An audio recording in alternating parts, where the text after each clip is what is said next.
Which is the most toughest to handle, ये छोटे बच्चे या फिर जो सेकेंडरी स्कूल में थोड़े teenager? First of all, being a teacher, you must know how to tackle them. If you are having ability to engage them, you must know how to engage them. अब primary level पे जब आप जाते हैं तो आपको उनके mindset से चलना पड़ता है. For example, if you are going to discuss a poem with them, so you have to sing with them, you have to dance with them. अब आप आ जाते हो सेकेंडरी क्लासेस में होता है वो थोड़ा सा मूड स्विंग्स होते हैं उनके. आपको उनके माइंडसेट से चलना पड़ता है. और although I was very friendly with them, but उनके साथ मैंने एक लिमिटेशन रखा था कि I am not your friend, I am your teacher. Although I am very friendly with you, but मैं आपकी टीचर हूँ, so we have some limitations. Gen Z होती है, फिर जेन अल्फा आती है, तो बहुत डिफरेंस हो जाता है. दे आर थिंकिंग कि उन एक लाइवली टीचर उनके साथ हो. एक बड़ी उम्र की जो टीचर होती हैं वो बड़ी स्ट्रिक्ट होती हैं. वो आके हमें एक स्टेप नहीं कर रही होती हैं, हर बात पे डांटती रहती हैं. तो मैं उनके साथ एक गेम खेलती थी कि बेटा okay, we are going to play a game. While reading we will skip one letter, तो you will not suppose to read the word world. Why? Because उसमें ओ आ रहा है. तो बच्चा इतना कॉन्सेंट्रेशन के साथ उसको पढ़ रहा है कि सारे बच्चे इंगेज हैं कि वो आउट हो जाए. तो वो सारा फोकस जो है ना उनका रीडिंग पे आ गया. This is the first time I actually thought about the word world कि हाँ वो वाकई में letters में कम आते हैं. That's amazing. I'm truly impressed. अच्छा देखें, जेनजीज और अल्फा में अगर आप देखते हैं, जेनजीज में हमने उनको अकेला कर दिया है. बच्चों का कसूर नहीं है. बीइंग अ मॉम, बच्चों को मैं ट्यूशन भेज दूँ, वहाँ पे ट्यूशन टीचर जाने, बच्चे जाने. I don't have enough time to tackle them. मैं उनको ज़्यादा टाइम नहीं दे सकती. बच्चों ने अपना शॉर्टकट ले लिया है कि मम्मा मेरी पढ़ाई जो है ना मोबाइल पे होती है. तो मैं यहाँ पे बच्चों का कसूर नहीं कहूँगी, मैं यहाँ कहूँगी कि parents they are not as attentive. हमें चाहिए कि हम उनको इतना टाइम दें. हमने अपने बच्चों को मोबाइल्स दे के हम टेंशन फ्री हो गए कि ओ माय गॉड, मेरी एज इतनी हो गई है, मैं इतना टाइम नहीं दे सकती, मैं थक जाती हूँ, मैं घर को देखूँ या बच्चों को देखूँ.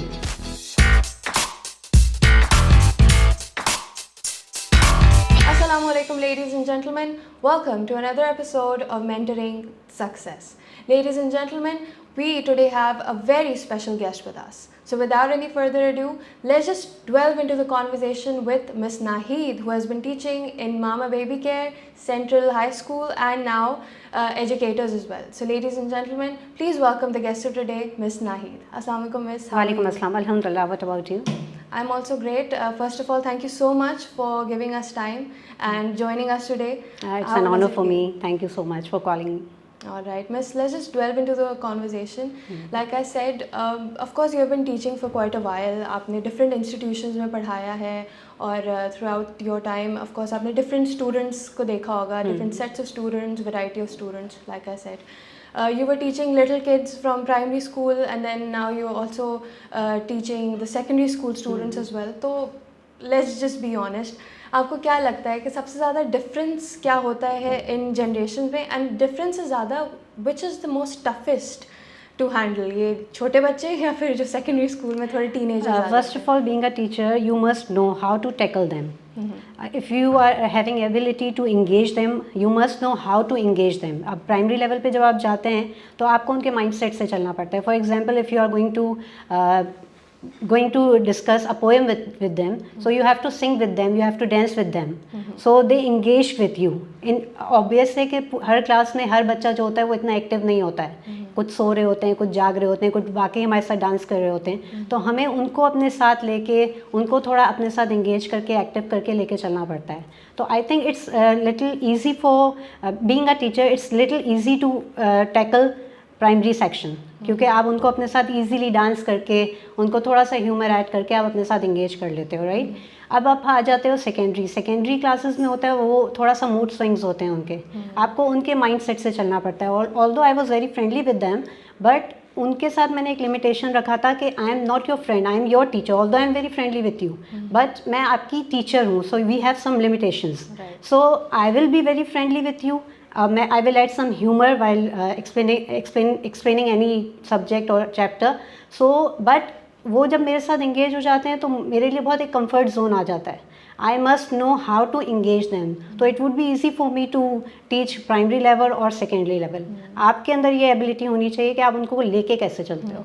अगर आपके पास ये एबिलिटी है, आपको पता है कि बच्चों के टेंट्रम्स होते हैं. एक बच्चा जो है he is not willing to dance with you और he is not willing to pay attention, क्योंकि हमें बच्चों के माइंडसेट से चलना पड़ता है.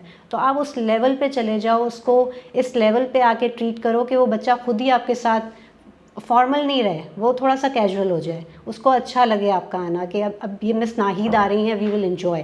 तो पढ़ाई को भी जब हम इस लेवल पे ले जाते हैं ना, तो ऑटोमेटिकली आपके लिए बच्चों को डील करना बहुत ईजी हो जाता है। फर्स्ट ऑफ ऑल कि आप उनके माइंड सेट से चलो, मुझे पता है मुझे ग्रेड 8 में जाना है, तो वहाँ किस तरह के बच्चे हैं। अगर मुझे ग्रेड 1 में जाना है तो मुझे किस लेवल पे जाके उनको टीच करना है। मैं अपने मूड के हिसाब से नहीं चलूँगी, मैं उनके मूड के हिसाब से चलूँगी। So it would be easy for every teacher, I think.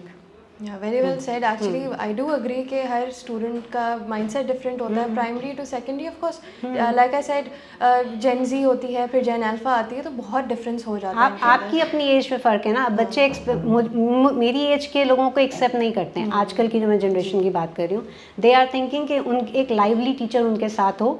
एक बड़ी उम्र की जो टीचर होती हैं वो बड़ी स्ट्रिक्ट होती हैं, वो आके हमें एक्सेप्ट नहीं कर रही होती हैं, हर बात पे डांटती रहती हैं। तो आपके अंदर ये कैपेबिलिटी होनी चाहिए कि अब आप हर एज के बच्चे के साथ जो है अपने आप को ईजीली आप लेके चलो, इजीली, एग्जैक्टली। तो वो आपका आना उनको लगे कि हाँ भाई ये टीचर आ रही है, so we will have fun with her. पढ़ाई की पढ़ाई हमारे साथ हो जाए। और फिर फॉर एग्जांपल, जैसे नॉर्मली बच्चे रीडिंग नहीं करते, मैं जब पढ़ाने जाती थी, they are not willing to read. Miss आप एक्सप्लेन कर दें, no I don't want to read, nobody was willing to read. तो मैंने क्या किया, मैंने उनको रीडिंग करवाई। कैसे करवाई? मैं उनके साथ एक गेम खेलती थी कि बेटा okay we are going to play a game. हमें क्या करना है, while reading we will skip one letter. कोई एक वर्ड है आपका, फॉर एग्जांपल वर्ल्ड। सो एक सेंटेंस है, उसमें आ रहा है कि it's a new world. So you will not suppose to read the word world. Why? Because उसमें ओ आ रहा है। तो जो भी वर्ड ऐसा है जिसमें ओ आ रहा हो, वो वर्ड आप नहीं पढ़ेंगे। अब ऑब्वियस है, ओ वाले लेटर्स जो होते हैं वो बहुत कम होते हैं पूरे एक पैराग्राफ में, एक और दो, नॉट मोर देन दैट। तो बच्चा इतना कंसंट्रेशन के साथ उसको पढ़ रहा है कि सारे बच्चे इंगेज हैं कि वो आउट हो जाए। तो वो सारा फोकस जो है ना उनका रीडिंग पे आ गया। तो दिस इज़ वेरी इजी कि उनको जब आप इंगेज करना चाहो तो आपके पास थोड़े से प्रैक्टिस होनी चाहिए कि आपको उनको इंगेज कैसे करना है। So this is the reason. This is the first time I actually thought about the word world कि हाँ वो वाकई में लेटर्स में कम आता है। तो उससे क्या होता था कि पूरी क्लास जो है ना वो फोकस्ड है कि इसकी गलती निकलेगी फिर मेरी टर्न आएगी। तो वो खुद से, जो बच्चे रीड करना नहीं चाहते वो खुद से कहते थे miss it's my turn, miss please मुझे, मिस प्लीज़ मुझे। तो आपको पढ़ाना आना चाहिए। एज ग्रुप का कोई, मेरा नहीं ख्याल कि एक टीचर के लिए इस तरह का कोई इशू होता होगा। टीचर में क्वालिटी हो कि वो बच्चों के मूड के हिसाब से उन्हें लेके चले। That's amazing. I'm truly impressed. All right, moving on to the next question. You've taught in Mama Baby Care. उसके बाद you've shifted to different campuses and different schools. So is this some kind of learning that you're doing, और आपका learning process अभी तक चल रहा है? Or it was something that नहीं, learning तो देखें सारी ज़िंदगी चलती है। आपकी कुछ lacking होती है, जब आप एक्सपीरियंस होते जाते हो तो आपको फिर याद आता है कि नहीं, मैं I did some mistake last time में, मैंने इस स्कूल में या इस सब्जेक्ट को लेके या एक्सप्लेनेशन में या कुछ चीज़ों में मैंने, वहाँ मेरी लैकिंग है, मुझे उसके ऊपर वर्किंग करनी है। तो सीखना तो आपका सारी ज़िंदगी का है, लेकिन जब आप एक्सपीरियंस गेन करते हो तो ऑटोमेटिकली आपके अंदर कॉन्फिडेंस आता है, आपकी ऑब्जर्वेशन अच्छी हो जाती है। और जहाँ पे पहले आपको डांट पड़ रही होती है, जब व्हेन आई वाज यंग, मैं बात कर रही हूँ 1999 की, when I join Central Model High School. So I was too young at that time. तो मुझे नहीं समझ आता था कि हाउ टू कम्युनिकेट। मुझे नहीं पता होता था कि वीपी से मुझे कैसे बात करनी है, मुझे टीचर से कैसे बात करनी है, मैं घबरा जाती थी। But now because of the experience, मैंने कुछ लोगों से वो चीज़ें, आई वॉज नॉट प्रोफेशनल, क्योंकि मैं बच्चों को being a mother, although I was too young at that time, लेकिन मैं अपने स्टूडेंट्स को एक माँ की तरह लेके चलती थी। जो चीज़ें मैंने अपने स्कूल में फ़ील की हैं कि टीचर्स बहुत हार्श हो जाते थे, मैं कुछ पूछना चाहती थी, मैं हेजिटेट होती थी कि मैं पूछूंगी तो मेरी इंसल्ट हो जाएगी। अगर मैं किससे जाके पूछूंगी, मुझे ये समझ नहीं आया। टीचर नॉर्मली क्लासेस में कहते हैं डू यू अंडरस्टैंड, सब बच्चे कहते हैं यस मिस। अगर 30 स्टूडेंट्स हैं तो वो 30 में से 5 बच्चे ऐसे होते हैं जिनको कुछ भी समझ में नहीं आया होता है, उनमें से मैं भी एक थी। लेकिन रीज़न ये था कि मैं हेजिटेट होती थी कि मैं कैसे पूछूंगी, मुझे डांट पड़ जाएगी, मेरी इंसल्ट हो जाएगी। तो वो चीज़ें जो है मैंने फ़ील की हुई थी, इसीलिए फिर जब मैं पढ़ाने गई तो मैंने सोचा नहीं, मैं ऐसी टीचर नहीं बनूंगी। मैं ऐसी टीचर बनूंगी कि हर बच्चा मुझसे इजीली आके अपनी हर दिल की बात, कि उसके पेट में भी दर्द हो रहा है ना, मुझे आके बताए कि मिस मेरे पेट में दर्द हो रहा है। तो इतना फ्रेंडली एटमॉस्फेयर हो। लिमिटेशंस अपनी जगह, बीइंग अ टीचर वो तो एक आपका होता है, वो आपको रखना पड़ता है कि वो फिर बियॉन्ड द लिमिट ना आ जाए। लेकिन ये चीज़ मैंने बहुत फील की हुई थी, दैट्स वाई मैंने वो सब चीज़ें सम अप करके अपने स्टूडेंट्स के सामने मिलेगी। All right, very well said, and the tactics are really, I'm enjoying the tactics seriously. So, of course, आप एक coordinator भी रह चुकी हैं. Apart from being a teacher, you've been a coordinator as well. So, what did actually change when you decided कि all right, अब ये I had been a teacher, now I am a coordinator. तो perspective आपका कैसे change हुआ from a teacher's perspective to the coordinator's perspective? देखें, coordinator जब मुझे बनाया गया तो उन्होंने देखा she is very energetic, I was very vibrant, मतलब पिकिंग पावर मेरा बहुत अच्छा था। और सबसे अच्छी बात जो मुझे अपने आप में लगती है, जो मेरे दिल में होता है मैं कह देती हूँ। अगर मुझे गलत लग रहा है तो मैं डेजिग्नेशन का वेट नहीं करती कि मुझे प्रिंसिपल से ये बात करनी है, जहाँ कुछ गलत हो रहा है मैं उन्हें कह देती हूँ। उन्हें ये बात मेरी अच्छी लगी, although it was not a good thing, but उन्होंने मुझे अप्रिशिएट किया इस पर कि आप इस जो भी हमारा इंस्टीट्यूट है उसकी आप बेटरमेंट के लिए बात करते हैं। तो they had given me this designation. Coordinating मुझे करनी थी टीचर्स की, क्योंकि वहाँ पे बहुत सारे टीचर्स ऐसे थे, I felt very bad at that time कि आपको जो ड्यूटी दी गई है आप उसे हलाल करो, सॉरी टू से, लेकिन नॉर्मली मैंने मेजॉरिटी टीचर्स को ऐसे देखा है जो इसको as a profession, although it's a profession, लेकिन वो एज ए प्रोफेशन ही उसको अडॉप्ट करती हैं कि हमारी पे स्केल अच्छा हो, हमें इंक्रीमेंट मिले, हम प्रिंसिपल की गुड बुक में चले जाएं। हालांकि being a teacher we people are role model actually. तो ये चीज़ें मुझे बड़ा प्रॉब्लम करती थी, तो मैं उनसे कहती थी कि ये गलत है, इसको ऐसे नहीं ऐसे होना चाहिए। सो दे वर थिंकिंग कि मैं केपेबल हूँ इस चीज़ को सही करने के लिए, तो उन्होंने मुझे टीचर्स के लिए कोऑर्डिनेटर बनाया कि मैं सारे स्टाफ को जो है स्मूथली लेके चलूँ। आई was very friendly with them, so they were thinking कि ये अपनी जो लाइवली जो इनका नेचर है इससे हमारे टीचर्स को ट्रैक पे ले आएंगी। और ऑटोमेटिकली जहाँ बच्चों के इश्यूज़ होते थे, जहाँ पेरेंट्स हेजिटेट होते थे कि भाई इस टीचर से मैंने बात की तो मुझे आंसर नहीं मिल रहा है, तो मैं उन्हें भी इंटरटेन करती थी कि whatever you are facing, whatever the issues are, you can come to me, you can talk to me directly, I am going to give you my number, at any time you can contact me, you can tell me everything. So वहाँ पे फिर मुझे easy ये हुआ कि मुझे एक designation मिल गया, तो मेरा थोड़ा सा पावर बढ़ गया। तो जो काम मैं बीइंग अ टीचर नहीं कर पा रही थी वो बीइंग अ कोऑर्डिनेटर मेरे लिए बहुत ईजी हो गया था करने के लिए। So this is the huge difference. All right, very well said. I do agree. All right, so moving on towards the distractions that today's students face, or of course you have been teaching for quite a while, तो आपने different students को change होते हुए देखा होगा. You must have seen, of course, with the social media taking a step in the today's world. आपको क्या लगता है ये जो distractions हैं और ये सब कुछ जो चल रहा है with the social media world, Instagram and everything that comes along with it, do you think कि आज की जनरेशन इतनी ज़्यादा डिस्ट्रैक्टेड है और लोग कहते हैं कि आगे जाके शायद Gen Z won't be that successful, so how much do you agree with this statement? अच्छा देखें, जेनजीज और अल्फ़ा में अगर आप देखते हैं, जेनजीज में हमने उनको अकेला कर दिया है, बच्चों का कसूर नहीं है। बीइंग अ मॉम भी मैं कहूँगी, हमने अपना ईजीएस्ट वे ये देखा है कि ठीक है मैं अपना मोबाइल लेके बैठी रहूँ, मैं अपने जो सारे शौक़ है मैं बीइंग अ मॉम मैं पूरे कर लूँ, बच्चों को मैं ट्यूशन्स भेज दूँ, वहाँ पे ट्यूशन टीचर जाने बच्चे जाने, I don't have enough time to tackle them, मैं उनको ज़्यादा टाइम नहीं दे सकती। बच्चों ने अपना शॉर्टकट ले लिया है कि मम्मा मेरी पढ़ाई जो है ना मोबाइल पे होती है, व्हाट्सएप पे मैसेजेस आते हैं, टीचर्स जो है होमवर्क व्हाट्सएप पे देती हैं, तो ठीक है, वी एग्री विद दैट। लेकिन क्या होता है कि वो 5 मिनट का उन्होंने देखा कि होमवर्क आया है, ठीक है आई विल डू लेटर, मैं बाद में कर लूँगा, उसके बाद वो अपने चक्करों में पड़ जाते हैं। और किसी पेरेंट के पास मेरे बच्चे जो हैं वो ऑनलाइन क्लासेस ले रहे हैं, हम पलट के जाके देखते तक नहीं है कि आर दे टेकिंग और नॉट। तो मैं यहाँ पे बच्चों का कसूर नहीं कहूँगी, मैं यहाँ कहूँगी कि parents they are not as attentive. हमें चाहिए कि हम उनको इतना टाइम दें, हमने अपने बच्चों को मोबाइल्स दे के हम टेंशन फ्री हो गए कि ओ माय गॉड मेरी एज इतनी हो गई है, मैं इतना टाइम नहीं दे सकती, मैं थक जाती हूँ, मैं घर को देखूँ या बच्चों को देखूँ। मैं बच्चों को ट्यूशन भेज देती हूँ, वहाँ से वो पढ़ के आ जाते हैं। स्क्रीन टाइम उनका बढ़ गया है, इसीलिए वो डिस्ट्रैक्ट हो रहे हैं। अब उनका प्रॉब्लम जो मुझे फील होता है कि वो अकेले हो गए हैं, वो they are not willing to social, वो किसी गैदरिंग में जाना पसंद नहीं करते, वो कहते हैं बस आप हमें अपना मोबाइल दे दें, we are happy with that, I am not willing to introduce myself, I am not willing to be social, आप मुझे मेरा मोबाइल दे दें, आप चिल करें, मैं आपको तंग तो नहीं कर रहा हूँ ना, आप अपना मम्मा मैं कर लूँगा, मैं होमवर्क कर लूँगा, मेरी ऑनलाइन क्लास है मेरा। तो बहुत सारी चीज़ें अब ऑनलाइन हो गई हैं, सोशल हो गई हैं, सोशल मीडिया पे इतनी चीज़ें आ गई हैं। सो वी आर थिंकिंग हमारा बच्चा जो है ना बड़ा एक्सपीरियंस हो गया, उसे सब पता है, उसे वो चीज़ें पता है जो उसकी एज में नहीं पता होनी चाहिए। लेकिन बीइंग अ पेरेंट हमारी जिम्मेदारी है कि हम उनको अपने साथ भी इंगेज रखें। अब for example when I was teaching obvious है, मैं जब घर आती थी तो मैं इतना थक जाती थी, अपना 100% मैं वहाँ देकर आती थी, उसके बाद घर में आके मेरे में हिम्मत नहीं होती थी कि मैं अपने बच्चों को देखूँ। तो ये मेरा फ्लॉस था कि मुझे चाहिए कि मैं अपने बच्चों को जितना मैंने वहाँ दिया है उतना नहीं तो 50% तो मैं अपने बच्चों को टाइम दूँ। मेरे जैसे और बहुत सारे पेरेंट्स होंगे जो थक के आ जाते हैं और वो कहते हैं okay I am tired, take your mobile, online class ले रहे हो, मैं तुम्हारे साथ नहीं बैठूंगी, तुम इतने बड़े हो गए हो कि तुम कर लो। तो मम्मा को पता ही नहीं है what is going on, what is happening, उसमें क्या हो रहा है, अपनी चैटिंग चल रही है, वहाँ ऑनलाइन क्लास हो रही है, आवाज़ आ रही है मदर को कि ऑनलाइन क्लास हो रही है, बट वहाँ उनकी अपनी चैटिंग चल रही है, दे आर नॉट फोकसिंग, वहाँ वो पढ़ रहे हैं नहीं पढ़ रहे हैं, हमारे पास टाइम नहीं है, हम नहीं देख रहे। सो मेरा ख्याल है कि पेरेंट्स को उनको सोशल मीडिया से दूर करने के लिए थोड़ा उनको सोशल करना पड़ेगा।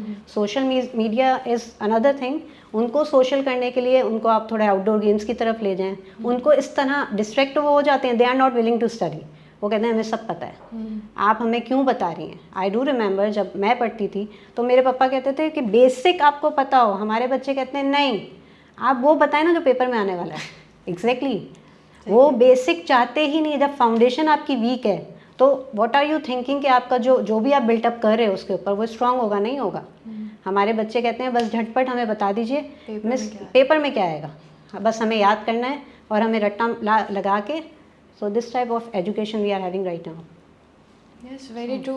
The insights that you just gave, which are very relatable. Parents are not paying attention. मेरी बच्चों से कभी भी, मैं अपने बच्चों को भी कहती हूँ, अगर मेरे बच्चों की कहीं लैकिंग है तो I am responsible for that. जहाँ पेरेंट्स अटेंटिव हैं वहाँ बच्चे भी आपके जैम बन के निकल रहे हैं, आप उनको देखें, दे आर टोटली डिफरेंट, क्योंकि पेरेंट्स उनको टाइम दे रहे हैं। जहाँ पेरेंट्स टाइम नहीं दे रहे हैं वहाँ मोबाइल उनको टाइम दे रहा है, and they are happy with that. So फिर फर्दर उनको ज़रूरत ही नहीं है, मम्मा ने खाना भी दिया तो ठीक है, नहीं खाया मैं ऑर्डर कर दूंगा, ऑनलाइन आ जाएगा, so it would be enough. So अभी फ़िलहाल जो जेंजीज और अल्फ़ा की जो हम जंग लड़ रहे हैं, हम उस पर फोकस करने के बजाय हम ये सोचें कि बीइंग अ पेरेंट हमारी जो रेस्पॉन्सिबिलिटीज़ हैं हम पूरी कर रहे हैं या नहीं, हम उन्हें टाइम दे, हम टाइम नहीं दे रहे, that's why they are going to distract. जब भी उनका सोशल जो स्क्रीन टाइम है वो बढ़ गया है, इसीलिए बढ़ गया है कि जब मैं आवाज़ देती हूँ बेटा अजान हो रही है, वो सिर्फ म्यूट करते हैं और वो देख रहे होते हैं जो स्क्रीन चल रही है। एक टाइम था जब हमारे पेरेंट्स कहते थे कि सब बंद कर दो, अजान हो रही है, बात भी नहीं करनी है, लेकिन यहाँ पे स्क्रीन चल रही होती है, खाना लेके बैठे हैं डाइनिंग पे स्क्रीन चल रही है। तो हम इतने डर गए अपने बच्चों से कि हम डरते हैं कि वो नाराज़ हो जाएगा अगर मैं उसको कहूँगी कि भाई मोबाइल रखो पहले खाना खा लो। सो सारी लैकिंग यहाँ पेरेंट्स की है, बच्चे तो जैसा हम देंगे वैसे ही वो करेंगे। हाँ, जो ऑफ कोर्स वो देखेंगे, हाँ, उनको जो नॉर्मल लगेगा वही अडॉप्ट कोई उनको रोक ही नहीं रहा, कोई आपके पास रिस्ट्रिक्शंस ही नहीं है। They are happy with that कि मम्मा उस रूम में, बाबा उस रूम में, बाबा अपना मोबाइल चला रहे हैं, मम्मा अपना मोबाइल चला रही हैं, बहन एक रूम में, भैया एक रूम में। सो हमें ज़रूरत है हिलने की, थोड़ी सी अपने आप को थोड़ा सा झिंझोड़ने की। It's really necessary. Alright, of course with the changing times, parents also need to change, like you said. Alright, Miss Nahid, हम आपके साथ एक छोटा सा rapid fire round खेलते हैं, in which I'm going to ask you one questions and you're going to give me one word answers. Alright, primary students or secondary students? Both. Alright, strict or friendly teacher? Both. Chalkboard or smart board? I think both. Sorry? Both. Okay. Your most repeated line in class? Pay attention. Look at here. Okay. One student habit that annoys you? During explanation, if they said, Miss, may I go to washroom? Miss, may I go to drink water? I literally hate this. Okay. One student habit you secretly love? If they copied me. Okay. Yeah. Okay. Online classes, yes or no? Sometimes yes, sometimes no. One word Depends. for Gen Z students? Gen Zs, I think they know how to respect their elders. Alright. Funniest excuse you've ever heard? Stomach pain. Okay. Stomach ache. Okay. One piece of advice for every student? Do good, you will get good. I think it would be enough for them. And pay attention whatever you are going to do. You must know you must be aware whatever is happening in your surroundings. Alright, very well answered, Miss. This was it for the rapid fire round. Alright, as we're moving towards the end of the podcast, I'll give you a line. Let's just complete that line. A great teacher doesn't just teach, but they shape their future, their minds. Alright, very well said. Golden words. Alright, Miss Sanoba, as we're walking towards the end of the podcast, any general message that you would want to leave for the audience? Give respect. If you will give your respect to your elders, You will get everything whatever you want, and if you will do your best, you will surely get best from the world. If you will give love, you will get back love. If you will pay attention towards your studies, you will surely get success. You will easily build up your future. Nothing else. Very well said. Miss Nahid, how was your experience throughout? More than 2 decades. All right. When I started my job, I was 18 years old at that time. All right. Yeah. All right. You started very young. Yeah. That means a huge journey that you've portrayed. और आपको I'm sure very best of luck for the future endeavors Thank that you you so would much. Thank you. face, and congratulations to Jazakallah. be such a great teacher. I was completely mesmerized by the way you taught me about the new tactics and the new Gen Z. It's a request. It's a request. Being a teacher, कि you people are role model. Actually, we are role model. Whatever we are going to do, our students will surely learn. और वो सीखते हैं. The way you dress up, the way you talk, the way you write on the board even.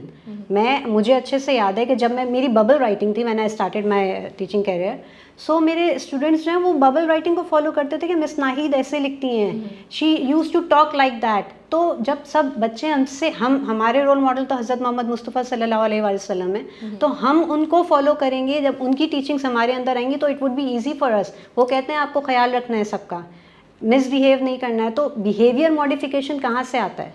जब आप बच्चा देखता है वही वो सीखता है. तो इट्स अ रिक्वेस्ट कि प्लीज़ आप अपनी सैलरी, अपनी इंक्रीमेंट के ऊपर फोकस ना करें. वॉट एवर आप अपनी रोज़ी को हलाल करें. Whatever you are going to give them, you will surely get back. अगर मैं किसी बच्चे को जाके पढ़ाती थी तो मुझे अपने रब से ये उम्मीद होती थी कि अभी शायद मैं अपने बच्चों को वो टाइम नहीं दे पा रही जो मैं दूसरे के बच्चों को दे रही हूँ, लेकिन मेरा रब देख रहा है कि I am very sincere with them. So मेरे साथ भी अच्छा होगा और होता है. तो please it's a request.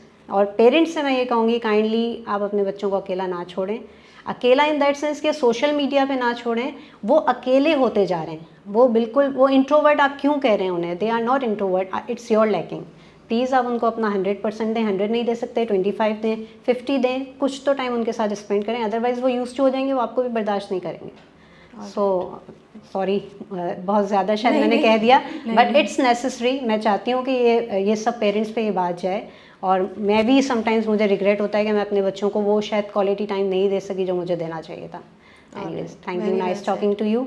Thank you so much. How was your experience at Tawani School of Accountancy today? How did it feel? I really enjoyed. और मुझे ऐसा लग रहा है कि जो मैं कहना चाहती थी इतने टाइम से मैंने वो सब आज कह दिया. आज आपको मौका मिल गया. मौका मिल गया. Like I said, thank you so much for coming and taking out time for us. It was a great pleasure to be talking to you. Same here. Thank you so much. Thank you everyone for watching. Catch you in the next episode.